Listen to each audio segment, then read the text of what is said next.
Rafiki yangu, nimekaa na tafakari namna ya kupata milioni 3 kwa siku 3 ambazo wamenipa wao. Kila nikiuza milioni 3, naishua nguvu, siri nifanyeje? Kwa maana ukipiga hesabu kila siku ni milioni 1. Sina kazi ya kunipatia hiyo pesa. Ninachofia video zangu kufuja. Sina nisaidia. Asante rafiki yangu. Kwa hizo siku 3 kusema sisi tulipata milioni 3 ni uongo. Hali zetu za nyuma zilikuwa hapa tulivu. Hatuna mbele wala nyuma. Wote sasa hivi tunaungaunga. Hizo siku 3 kwa maaskari kufanya utafiti na kuipata hiyo video kuzuia isisambazwe ni kazi rahisi sana kwao. Lakini ukiangalia sisi na hali zetu na maisha tunaishi ndani, kuipata milioni 3 ndani ya hizo siku ni Mungu. Hatuna njia yoyote ya kufanya zaidi ya kwenda polisi mama wangu. Nilipata wazo. Sijui kama itakuwa ni nzuri au baya, lakini nilikuwa nawaza niende kwa Mr. Mo, kwa sababu aliniambia toka ile siku tumeonana atakuwa tayari kunisaidia kwa kila kitu.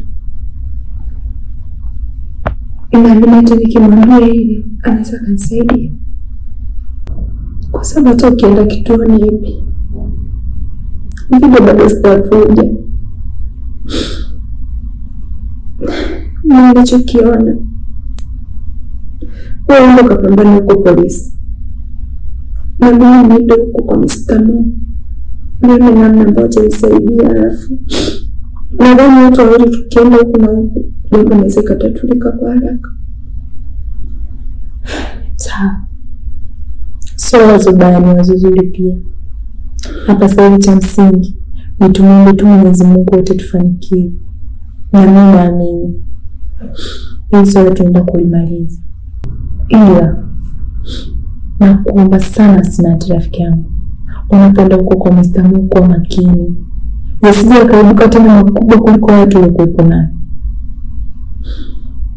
Mimi rafiki yangu, kwa situation ile sasa sitafanya ujinga.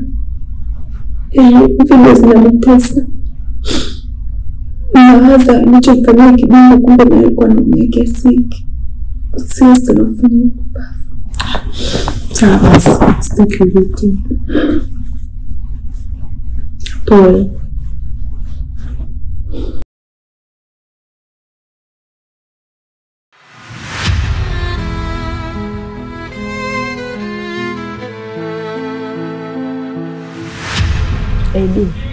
Mimi nimekuta hapa kuna kitu nahitaji unisaidie. Kiukweli Asnati sasa hivi anapitia wakati mgumu sana. Na anahitaji msaada wetu sisi wote kwa pamoja. Maana ukijaribu kuangalia hana rafiki yake mwingine yoyote kwa hapa. Ni msaada gani ambao unahitaji kutoka kwangu? Asnati amebakwa. Tena amebakwa na watu wasiojulikana. Wamemfanyia unyama mkubwa sana. Na kikubwa sasa, wakati wanambaka walikuwa wanamrekodi. Na hapo tunavyoongea sasa hivi, wamempigia simu wanahitaji milioni 3. Tena ndani ya siku 3 tu. Na mimi nimejaribu kwenda hadi polisi. Ila nikijaribu kuangalia naona process ni ndefu sana. Kwa hiyo kwa mimi nilichokuwa nahitaji unisaidie. Kama utakuwa labda na askari yoyote unafahamiana naye, uweze kutunganisha ili angalau kidogo tupite shortcut. Sidhani mimi kama nitakuwa na msaada wote kwenye hili. Kwa sababu unafahamu jinsi ambavyo Asnati alichonifanyia. Na istoshe, Asnati alituma video za utupu akiwa iko na mtu wake. Siku zote watu wanasema malipo ni hapa duniani. Kila alichokifanya, haya ndio malipo yake. Kwa hiyo sina chochote ambacho naweza kumsaidia juu ya hilo. Mimi nakuelewa sana babangu. Lakini basi tuachane mambo yote huko nyuma. Tuache hayo mambo, tumsaidie tu kwa sasa hivi ambapo ana shida. Laiti kama angekuwa na sehemu nyingine ya kuomba msaada asingekuja kwetu. Na kuomba. Unajua hapo mixture inanizunguka sana. Kuna vitu vingi sana ambavyo navifikiria kwenye kichwa changu. Nafikiria mimba ambayo uko nayo wewe, mtoto ambaye anakuja tunamlea vipi. Nafikiria pia jinsi ya kuweza kuhudumia wewe kwa kipindi hichi. Leo unakuja kunipa mzigo mwingine wa Asnati. Labda nikwambie kitu kimoja. Hakuna chochote ambacho naweza kumsaidia Asnati. Kila mtu abaki na shida zake. Sawa. Umefikia wapi kuhusu chumba? Mimi nadhani hicho ni kitu ambacho cha kuzungumza kwa sasa hivi. Kuna mtu mimi nitazungumza naye. Na yeye atatafuta chumba mara moja. Wewe kikubwa ni kwamba kuwa standby tu. Muda wote nikikupigia simu inabidi uje ukiangalie kwa chumba. Lakini lazima uelewe huku ni Uswahilini. Kwa hiyo Uswahilini kuna vitu vingi sana. Kwa hiyo inabidi uvumilie juu ya hilo. Kwa hali ambayo mimi nipo nayo sasa naweza kukaa sehemu yoyote hivi. Kwa hiyo usijali kuhusu hilo. Ukipata chumba tu niambie. Ila ikiwa zaidi ya 30 nitalipia miezi 3 tu. Basi mimi nimekuelewa. Acha nilishughulikie hilo swala. Mimi nitakujulisha muda wote. Kwa standby tu.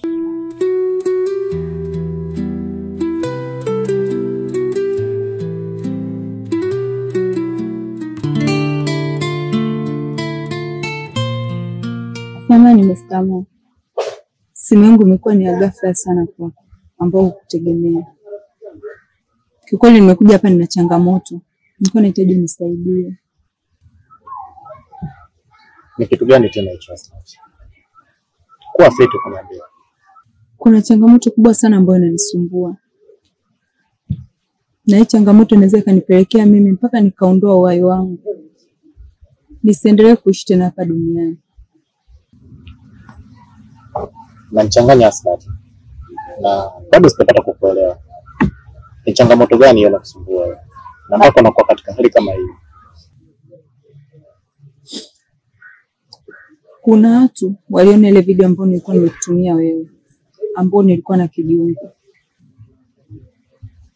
Wale watu nadhani kuna mbinu walienda kuifanya juu yangu mimi.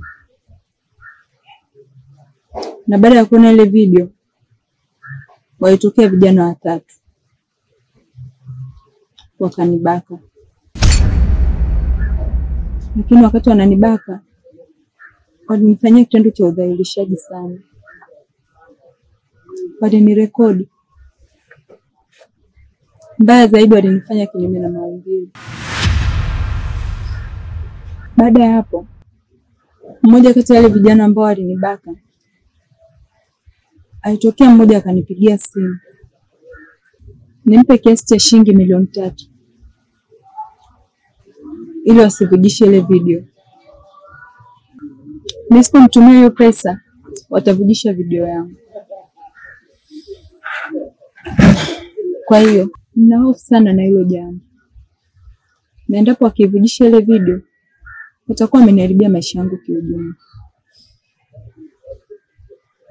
Nikaona mtu pekee ambaye anaweza kunisaidia hiyo pesa kwa haraka ni wewe Mo. Sijaona mtu mwingine ambaye anaweza kunisaidia. Ndio maana nikakupigia simu nikaja hapa. Nahitaji msaada wako.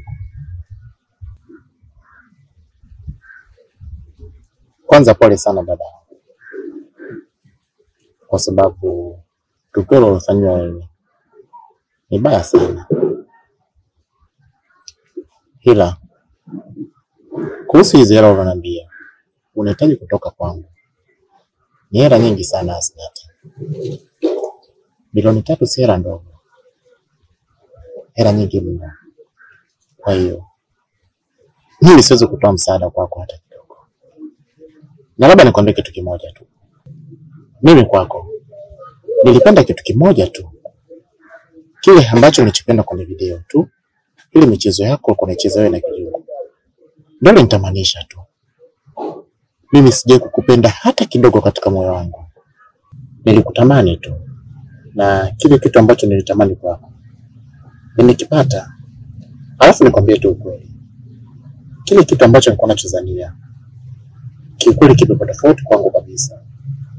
Sasa nafikiri nitakutendaje hapo Hasnati? Kwa unachokiomba tu kile tulichokifanya kiishi kule kule tulichokifanya. Kwa hiyo sihitaji usumbufu wala sihitaji nitafute tena. Mimi wewe sikupendi tena. Kwa hiyo unahitaji kupambana na hali yako. Nafikiri umenielewa. Mr. Mo, basi ndio niambie ile siku chukua kule ndani utanisaidia kwa kila jambo ambalo nitakuwa nakuomba. Na uniambie unahitaji kuanzisha mahusiano na mimi. Na ndio maana nikakimbilia kwako nikamini utanisaidia. Ni mahusiano gani unataka kuanzisha ikiwa hauhitaji kunisaidia mimi ninapokuwa na shida? Unajua mwanamke akili hauna hata kidogo. Hivi usomi wangu huu na ubosi wangu mimi naweza nikatembea na mwanamke ambaye sijitambua hata kidogo? Yaani ujinga ufanye mwenyewe alafu uvulishe mwenyewe. Unafikiri mimi nitakuamini vipi wewe? Si unaweza hata ukafanya na mimi afu baadaye kuja kuvujisha wewe. Ukihitaji upate vitu tu kutoka kwangu. Labda tu mimi nikwambie tu Hasnat. Mimi siwezi kuanzisha maisha na wewe hata kidogo. Kwa sababu wewe mwanamke akili zako hazipo kabisa. Hivi ninavyofikiri mimi nianzishe maisha na wewe. Nikija kuzaa na wewe, watoto wangu watakuwaje? Sasa utakuwa na akili kama za kwako tu, ambazo hazina mbele wala nyuma. Hazina kushoto wala kulia. Sikia. Kama unahitaji msaada, viko huko vituo vya polisi. Unaweza kwenda kutafuta msaada na utapata msaada. Kwa hiyo, siku nyingine ukitaka kunitafuta mimi, uwe na kauli nzuri za kuongea. Usije kanitafuta kuja kuniambia ujinga wako. Ukija kujirudia.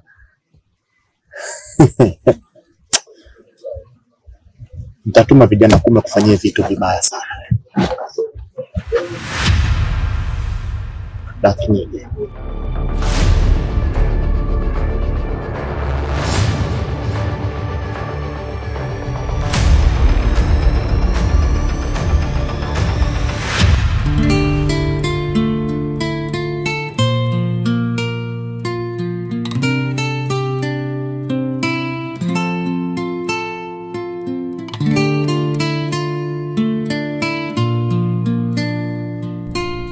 Oya vipi?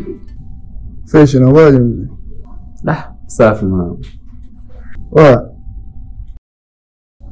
Vipi mwanangu? Mbona unaonekana kama upo sawa? Hapana, mimi nipo sawa tu.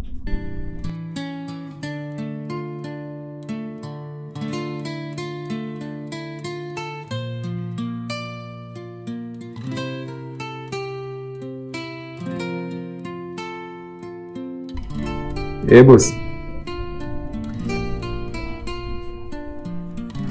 Sawa, nakuja sasa hivi.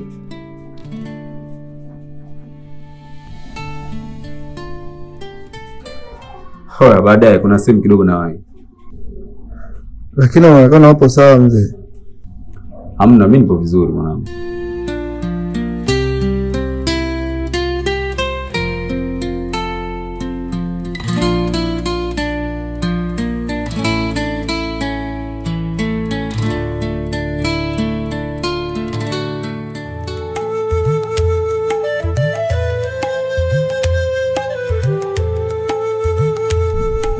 Mke wangu,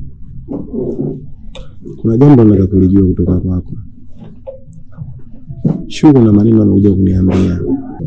Kwa hiyo lengo langu mimi ni kujua kwamba Shu alichokiongea ni cha ukweli au hakina ukweli. Hivi ni kweli unataka talaka? Ndio, ninahitaji talaka.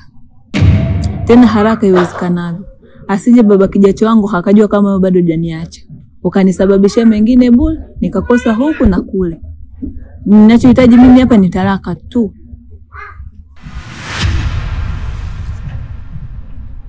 Mke wangu, msikilize nikwambie kitu, sawa? Unajua usimsikilize Shu kama kuna maneno yote amekwambia. Sawa? Shu anachotaka sisi tuchukiane, tugombane. Hakuna ukweli wowote juu ya maneno ambayo atakuwa akakwambia. Kwa hiyo nakuomba usimsikilize Shu na tusiangalie chuki, bali tuangalie upendo. Hayo mimi hayanihusu. Feti, Nakupenda sana mke wangu. Naomba tusahau yale yote ambayo yamepita na tuangalie mambo mengine. Najua nilikukosea, nilikufukuza, nilikukaripia, lakini kumbuka yale mazuri yangu tu kipindi tunaishi. Kumbuka ule upendo wangu. Kumbuka jinsi gani nilikuwa nakubali kudhalilika kwa ajili yako wewe. Kumbuka nilivyokuwa napambana kwa ajili yako wewe ili tuishi. Naomba basi angalau hata kwa asilimia chache tu kumbuka yale mazuri yangu. Nakupenda sana, kuhitaji tuishi. Na kuhusu swala la mimba, mimi nitalea tu ili maisha mengine yaendelee. Ivan, nakupa wiki moja tu, talaka hiyo tayari ushaileta. Na kama sitapata hiyo talaka, tutakutana na serikali za mitaa, utaenda kuitolea huko.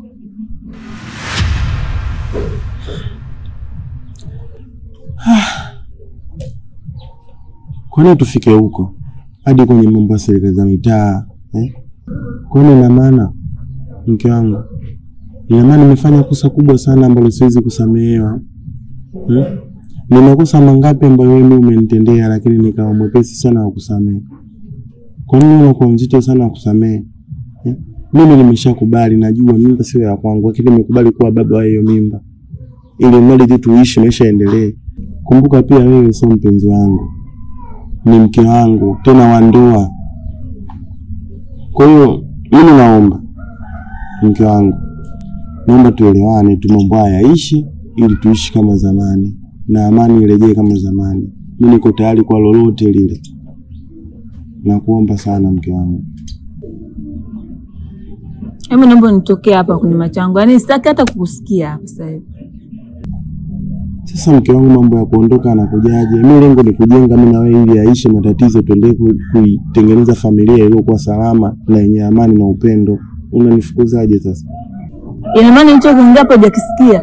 Nimekwambia ondoka hapa kwenye machango, sitaki nikuone.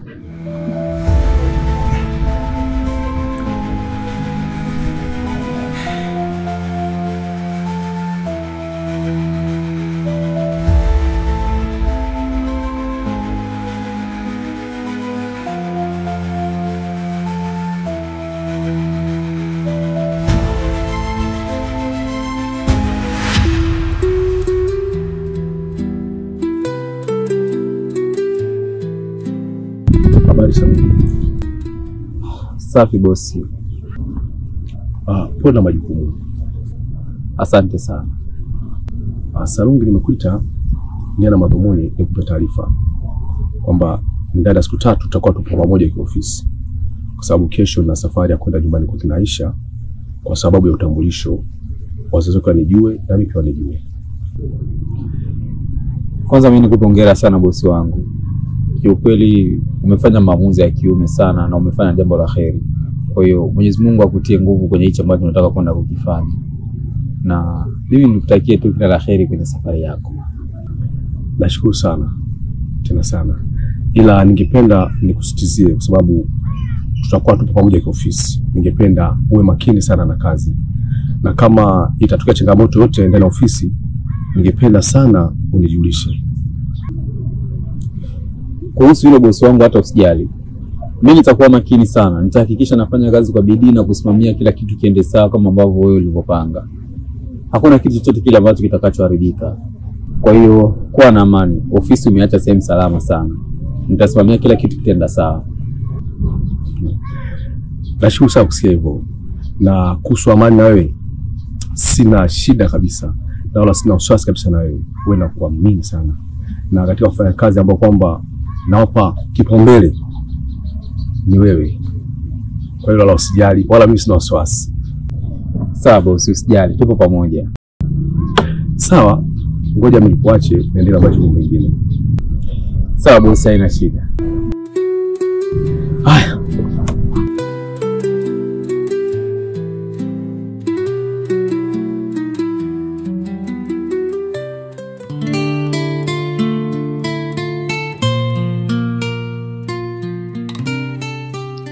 Aya, vipi mwenzangu? Uko kwa Mr. Moli kwenda imekuaje?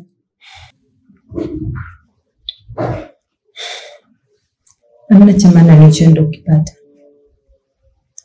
Zaidi nimeenda kule kujidhalilisha. Nimefika kule nimejaribu kumwelekeza Mr. Mo. Lakini alichojaribu kunijibu au maneno aliyoniambia, nimekata tamaa na kitu naweza kupata. Ila Asnati bwana, tatizo lako unapenda kukurupuka. Umeona sasa Asnati, mimi nilikwambia lakini. Ila tuachane na hayo. Mimi nimeenda kituo cha polisi. Kwa maaskari watakuja hapa kukuhoji. Hakikisha unatoa ushirikiano. Japokuwa process itakuwa ndefu sana. Nashukuru sana hivi kwa kuendelea kunipambania katika kipindi kigumu. Na kwa hili nitatoa ushirikiano kwa maaskari endapo watakuja. Ndipo sijajua kama pia watahitaji kiasi cha pesa. Wewe usijali kuhusu hilo. Elimradi tu mambo yetu yaende sawa. Na mimi naamini kabisa kila kitu kitaenda sawa kwa uwezo wa Mungu. Nashukuru. Lakini mimi kuna sehemu niliomba kazi. Kwa hiyo nimekubaliwa kazi na muda wote kuanzia sasa hivi naweza kuanza kazi. Kuna vitu tunatakiwa baadaye nimpelekee yule dada vitu alivyoniambia. Ila nina imani kabisa pale uhakika kupata kazi. Nimefurahi sana kusikia hivyo rafiki yangu. Maana najua ukifanikiwa wewe tumefanikiwa wote. Sema sasa. Akili zako nazijua. Sije kama umeenda kuomba kazi afu siku mbili ukaharibu. Kama umeenda kuomba kazi na unaamini utafanya kweli, kafanya hivi. Sije kaenda huko siku mbili tena mambo yakabadilika. Usijali hata kuhusu hilo rafiki yangu. Sasa na hali yangu hii, wewe unasinaenda kutafuta kazi gani? Ni kazi tu ya stara, anaweza kufanya mtu yote. Sawa. Mungu asaidie katika hilo. Sema itatakiwa kama Mungu atasaidia nitakaa sawa. Itabidi tu na nitafute kazi. Kwa sababu maisha nimeshaona ni magumu sana. Najua maisha yangu yote nilikuwa nakaa na kutegemea kijungu. Yaani sijai kujishughulisha na kitu chochote kile. Sema rafiki yangu, unajua wakati ninaopitia sasa hivi ni wakati mgumu sana kwenye maisha yangu. Sijai kupitia katika mambo. Kwa nakutegemea wewe. Na endapo ukipata kazi usije ukaniacha, ukanisahau. Sina mtu mwingine ambaye anaweza akanikomfort kwenye wakati huu. Ni wewe peke yako. Asnati bwana. Wewe unaanza nini lakini? Mimi siwezi kufanya ujinga kama huo kipenzi changu. Nikuache mimi nikuache na nani? Na kwa nini nikuache? Tena nakuhakikishia nitakuwa bega kwa bega na wewe. Siwezi kukuacha mpaka kila kitu chako kikae sawa. Baada ya mambo yote kuisha, inabidi hata humo ndani tuhame. Twende tu tukaishi sehemu nyingine, tuanze upya kwa kila kitu. Kweli kabisa unachokiongea rafiki yangu. Ila najivunia sana wewe. Sidhani kama watu wote kwenye hii dunia wanabahati ya kupata rafiki kama wewe. Yaani ni wachache sana hii dunia iliyojaa marafiki wanafiki. Kiukweli mimi nakupenda. Nakupenda pia. Acha kwanza nikakuandalia chakula ule, upumzike. Wewe unataka na mimi nipike. Kila siku nipikie wewe jamani. Tapika kesho.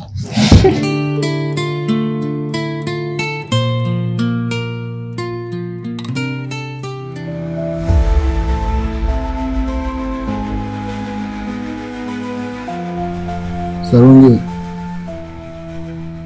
samahani sana ndugu yangu. Najua kuwa nimekukwaza sana. Nimekukosea.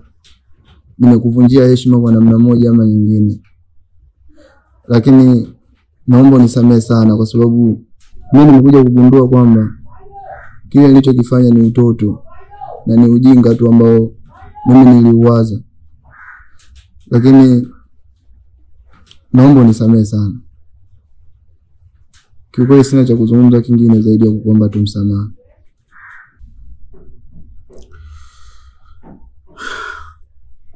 Yaani kiukweli Kijungu umenikosea sana. Kwa sababu mimi sijaona sababu yoyote ya wewe kumwambia yule mtoto wa kike maneno yote yale. Unajua kuna maneno mengine yanaweza yakamfanya mtu akuondolee imani.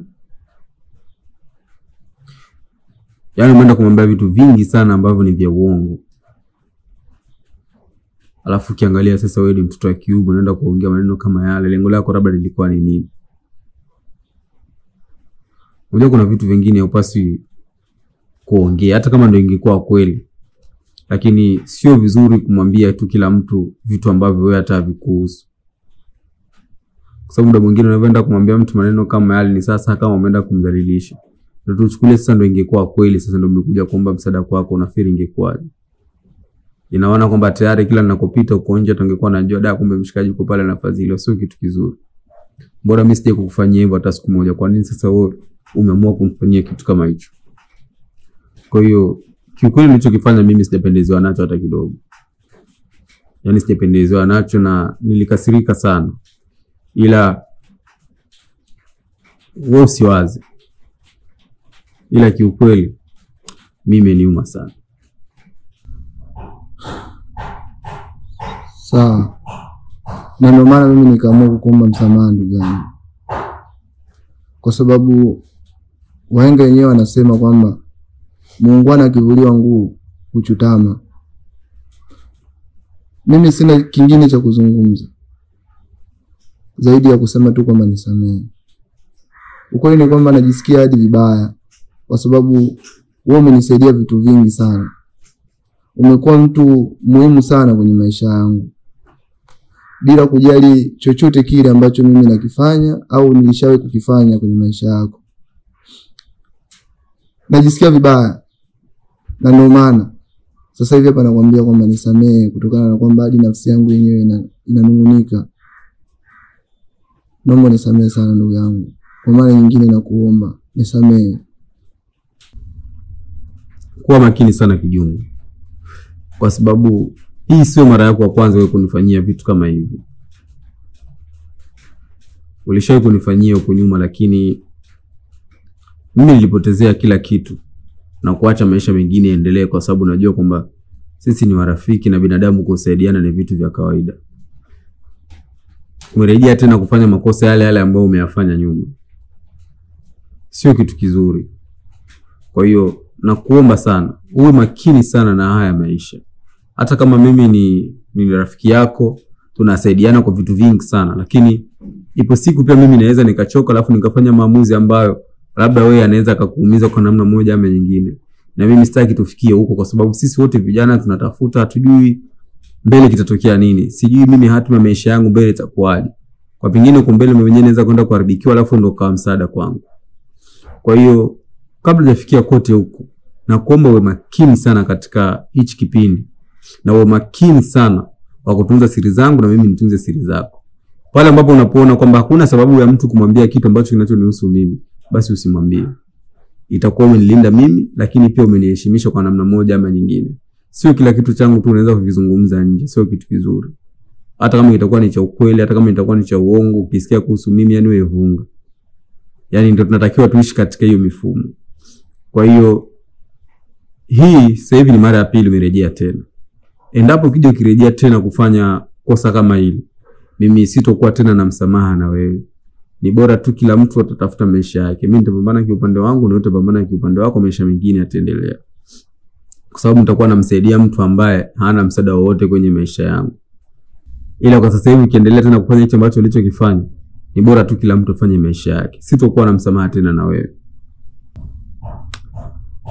Ukweli ni kwamba hata mimi mwenyewe naona kabisa kwamba nikija kurudia kosa kama hili kwa mara ya tatu, basi ni vyema wewe ukafanya tu maamuzi ambayo wewe mwenyewe utakayoamua kuyafanya, kwa sababu itakuwa nimekufanyia makusudi. Lakini nakuahidi kitu kimoja, kwamba mimi siwezi kufanya tena ujinga kama huu ambao mimi nimeufanya. Nampenda Pinky ndio, na ni mtu ambaye kanifanya mpaka nimepoke maneno mengi, ujinga tu kufanya, lakini siwezi tena nikafanya ujinga kama ule hata kama wewe unapendana na Pinky. Nisamehe sana. Na kama nikirudia tena kufanya upumbavu kama huu, basi wewe maliza, fanya kile ambacho unaona ni kipo sahihi kwenye maisha yako. Wala sitokuwa na doubt yoyote hiyo. Mimi nimekuelewa na fanyia kazi hicho ambacho ulichoniambia. Kwa sababu maisha yanabadilika sana ndugu yangu. Basi acha mimi nikapumzike kwa sababu nimechoka sana. Basi ina noma, mimi nipo zangu hapa naangalia TV bwana.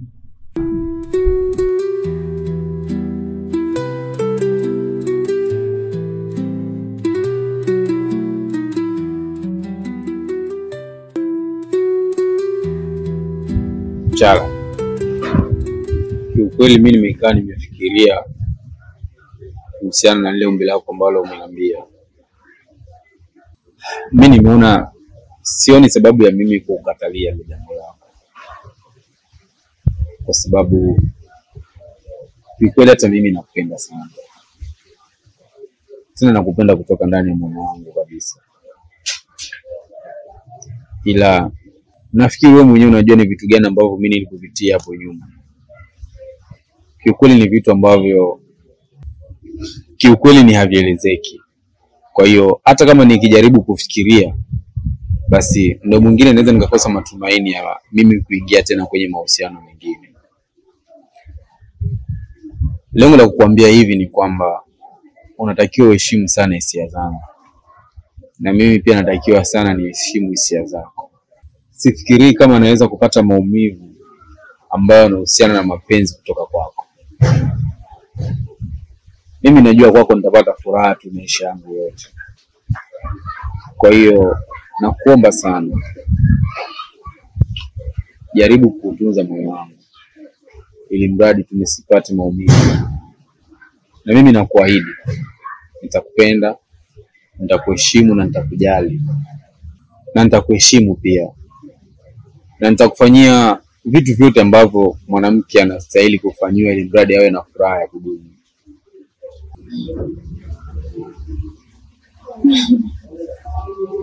Kipo unajua siamini. Asante sana Salongi. Fikiria kama unaweza kukubali kirahisi hivi.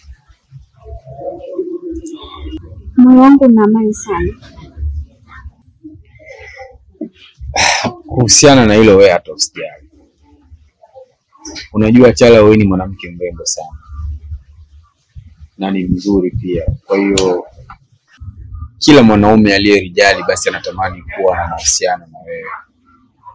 Hii nafasi ambayo wewe umenipatia mimi, nitaitunza, nitailinda na nitahakikisha nalipambania ili penzi lisivunjike. Na nitahakikisha pia nitapambana usitoke kwenye maisha yangu. Kwa sababu nimegundua kwamba moyo wangu unakupenda sana na unakuhitaji kwenye maisha yangu. Usijali. Vipi? Leo uko free tutoke kidogo? Kuhusu hilo wewe usijali. Kuanzia sasa mimi ni wako. Kwa hiyo chochote kile utakachoniambia, kupinga labda kuwe kuna sababu ya msingi sana.